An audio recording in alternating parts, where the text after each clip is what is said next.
Hello, class, and then welcome back. Hope you're enjoying the first two chapters so far. So let's dive right into Chapter 3, which was one of my personal favorites, which is all about internal alignment. Because most of your discussions, whether you're a frontline employee or the CEO of the company, most of your compensation and total rewards questions and discussions are going to revolve around this chapter, which is what we call internal alignment.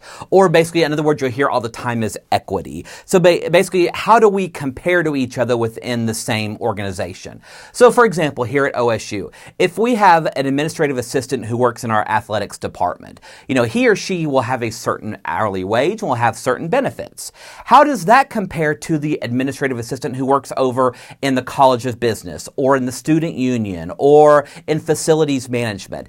They may all have the exact same title and essentially do the same thing, but are they paid fairly? Are they paid equitably? Do they have similar jobs and skills and education that allow them to remain competitive with each other?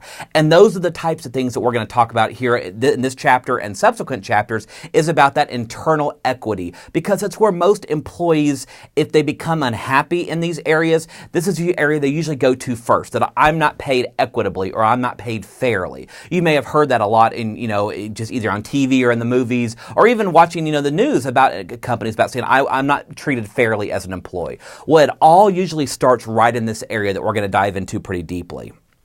These structures are going to vary among organizations. They really do. So again, we're going to be talking about internal pay structures primarily in this group. And there's really three things I want you to know about. Every organization is going to have a different number of levels of work, and mostly what you've probably seen is, okay, so you have the big boss here, the CEO, the president, whatever you want to call he or she.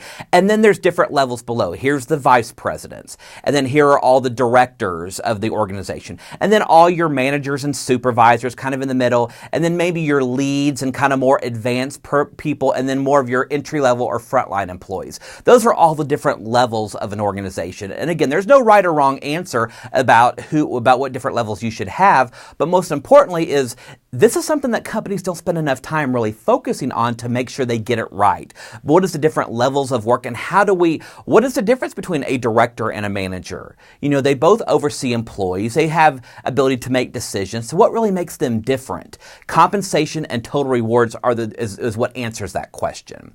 There's different pay differentials. So some employees are hourly employees who have to keep a timesheet. Other employees are salary and get paid, just based on a total number of hours.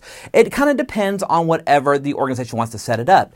And as I'm sure you know, there are certain laws, primarily the FLSA, the Federal Labor or the Family Legal Severance Act, that essentially kind of dictates those informations. The Fair Labor Standards Act, of course, being the most popular among those. So again, these things may be dictated by the federal government and by state law, but it's still something that we need to keep aware of, because it affects on how we pay people differently. And then finally, we'll talk about different criterias or different bases that we use. So if you're going to go, for example, from a manager to a director, what does that look like? Maybe you have to just have a bachelor's degree to be a manager, but to be a director, you have to have a master's degree, or you have to have a certain number of years of experience.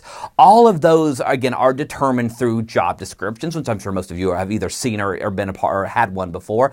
That's what we want to focus on, are those criteria and bases that determine one jump from the other, because ultimately that's what's going to tell us how employees can develop and maintain in the organization. There's really a couple of different structures that really affect how we look at organizations and developing compensation philosophy internally. There's really two main ones. There's job-based and there's person-based.